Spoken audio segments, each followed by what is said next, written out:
everybody, and welcome to the Game Warrior. I'm Jason. I'm Jenny. And today, in this video, we're going to do a review of the game RADLANDS, published by Daniel Piechnick, and I said that wrong. It's designed by Daniel Piechnick and published by Roxley. So Jenny, why don't you tell us about what we're doing here? What's the value that this video is designed to offer? All right, so the whole cat first. There's a cat right off camera. You're going to see probably her. soon to be on camera, but the whole point of these videos is to give you value and help you decide whether you want to buy the game, play the game, maybe not add it to your collection, but play it somewhere, someone else's house, somewhere that you didn't spend the money to actually bring it into your home, or avoid it altogether. So let me tell you a little bit about this game. So it's a two-player competitive card game. It's a card game. You draw cards and you try to kill each other. So it's set in a post-apocalyptic world. It's got this fantastic art. We'll talk a little bit about that in a second. And basically, I have 3 camps and you have 3 camps. And I will bring out warriors or people. They're called people in the game. And I will bring out events. And these balance between people and events, along with the powers on my camps, will attack you and send you home weeping. If I win, I kill all 3 of your camps. And if you win, you kill all 3 of my camps. So it's a head-to-head game. I mean, she and I have been butting heads over this game. I really have literally said we played it 5 times, and we're going to play it a lot more. That's kind of a hint of what we think about this game. I have more than once said, I don't think this is a good game for us. We're just too competitive. It's just too competitive, but we are just having a lot of fun. I'll get to that in a little bit. So that's what it is. It's a card game. You draw from a shared pile, and you build up your hand of decks, and then you have water as a resource. So it's set in a post-apocalyptic world, and everything is really scarce. I'm sorry. Scarce. Z Garcia, that was for you. You mispronounced scarcity in your review, and I was just giving you a loving hug from afar. It's not scarcity, it's scarcity. I hope you laughed. I'm not being mean. Do you think I was being mean? Yeah. I'm so sorry, Z. It's because we've been playing the game. We're just really in that competitive mode. Z, if you are listening, I was joking with you. It's exactly what Z says in his review, which is everything's scarce. Like there's only 3 water, you get a turn, and you have to use it to your maximum ability. So, and then the game has a cool discarding feature, so that if you can't play your card, you can't use the water to put it into play, the event or the person, you can discard it for a little bonus that makes things really good. I mean, so that there's always something to do in the game. Mm-hmm. Okay, so that's what the game's about. It's a head-to-head card game. Okay, and now Jenny is going to talk about her expectations. All right, so what did I expect and what did I get? So what I expected was a small card game. I expected something that was relatively simple to learn and figure out and throw down and play. I expected it to have amazing artwork because I saw the artwork online, and I'm a sucker for this type of artwork with the punks and the post-apocalyptic. We promised you a cat. At least a tail. At least a tail. The post-apocalyptic artwork that's really poppy with the colors and like the bright pinks and the bright greens, and then also the dingy, kind of browns, and just really, really cool artwork. I expected it to be a competitive game. What I got... Did you expect it to be as competitive? That's where I'm going with this. What I got was exactly what I expected, but I expected it to be competitive, but it's gnarly. If you're looking for a game where you're gonna throw down and really make the person across the table from you weep, then this is a great game. It's pretty cutthroat. It's a pretty cutthroat game. In fact, Jason and I had to kind of strategically decide when to do this review, because obviously as we played back and forth, I won a few times, he won a few times, and we were like, okay, we got to figure out when to do this review, because we could go into this with one of us being like, It sucks.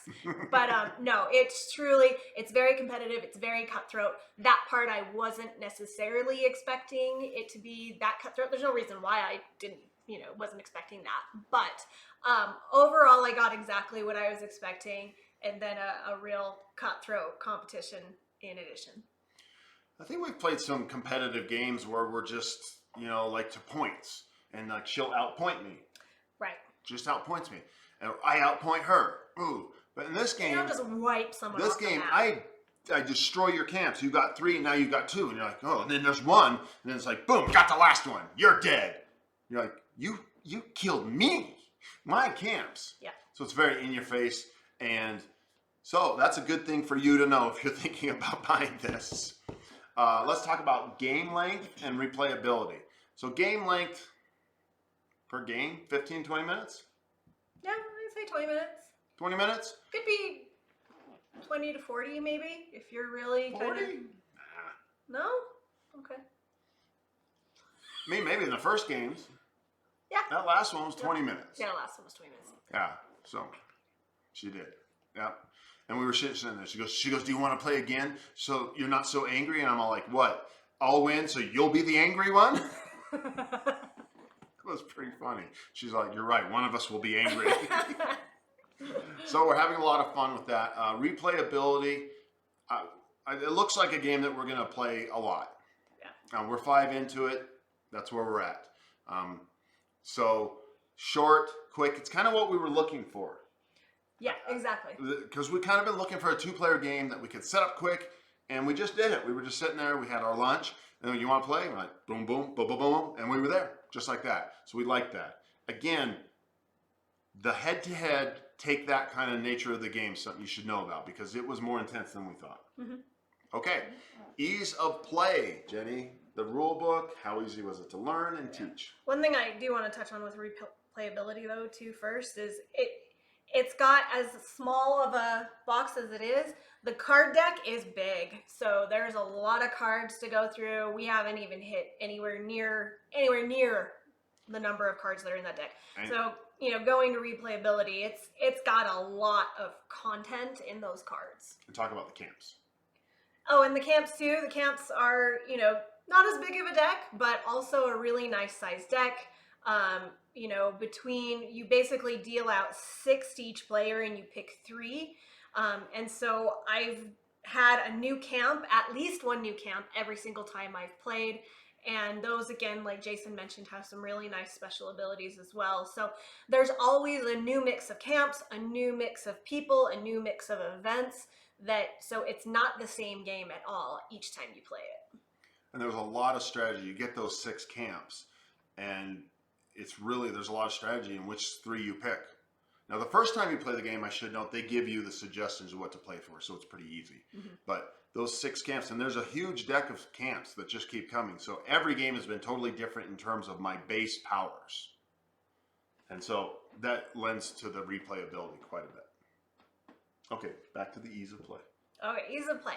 So really nicely laid out rule book, thin, simple to follow. They do a great job of organizing it from the very beginning when you crack open the box, what's in it, to all the way to in the end, kind of listing a few of the more complex cards and some facts where people had questions. So they do an excellent job of laying out this game, making it very simple, making it very clean, easy to set up, easy to play. We threw it down and we're playing it within minutes. It was very, very nice, easy to follow. I would say this game would be incredibly teachable to other people. For people who haven't really played very many games, I think this would be a really easy one for them to pick up. So I thought it was a very nice game. And again, coming in such a small box, it's a card game. It's fun. It's got a lot of strategy to it, but it was really easy to learn. I was really pleased with the rule book and the learnability. It was great. And it took us, 15, 20 minutes of reading through it to figure it out. And I could teach you it in 5 minutes. Yeah. Like, it's way teachable. And I was really impressed with Roxley layout and the way they engineered that rule book. Really good. And so far, We did have to go to Board Game Geek once for one question. Daniel actually answered the question someone said, and there was just the definition of the word enemy, and we didn't know if it meant camp or person or both. And it was, so far as we could tell, it wasn't clear in the rule book that we hadn't found. Just went to Board Game Geek, which is a resource if you don't know about, and you can just go to their forums and say, hey, what does this enemy mean? So one time I had to do that, so the rule book is a little short in that regard. And it might not be short. Maybe it's in there and I just missed it. But luckily, Daniel got right on as the designer and answered it quick for people. So I was really pleased with that. It's always good when you go to the forums of Board Game Geek to see the designer weigh in. Like, okay, he's still involved in the game. It's not just like he's out of there. I love that. Okay, so let's talk about tactics and strategy of the game. Well, I think we talked about it a little. It's a take that kind of game. It's a tight game. It's tactically tight. You got to pay attention to what you're doing at all times. And you have a lot of decision points. There's a lot of choices because you can get a card and you can play it or you can discard it for its ability. And there's a choice point every time with that. The other choice points are you have such limited resources. You have such limited resources. You get 3 water. There's a way to get a 4th water. And that's kind of planning ahead for the next turn. So there's such a great choice point in that as well. And then to try to put everything into a combo. And there's these more powerful cards that you can put out, but they become targets. So you have to really weigh. If you put something big out and it costs 3 water, you're like, yeah, with 4. There's a few that cost 4. But then the other person's all like, I gotta take that card out. And so then they do. And you just wasted all your water bringing it into play. So there's just so many choices that, to me, it was a very tightly designed game. There's nothing superfluous about the tactics or strategy. You really got to be on your toes. And one of the interesting things I spoke again was that base camp thing, that choice when it first comes in to choose your 3 camps. And we've both had a moment where we went, okay, I'm trying something different on these camps. Like, this is a different strategy. I have no idea if this is going to work. And so that was really fun. And what's really neat is that because the way this is designed, it's really tight, that there's some combo that some of those that seem a little weird must work. And so there's like puzzles to solve in the setup and the strategy and methods and ways to come at the game. So I really like that. And it's very challenging. It's very challenging in terms, not challenging to learn, but challenging because it's just like move, counter move, move, counter move, move. So it gets intense.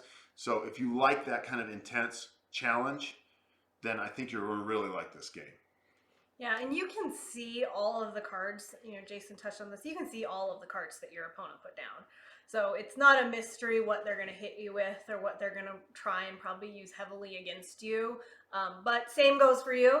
So they can see everything that they're doing. They can see when you put certain events into play, and they can see as that event comes closer to launching, they can see exactly what's going to hit them. So they know that if they pull certain cards that can move that event back and not have them hit them round after round, so it's cool because exactly what at least you think exactly what the person across from you can be doing, but they're also pulling cards and things like that. So just a fantastic game, really fun strategy.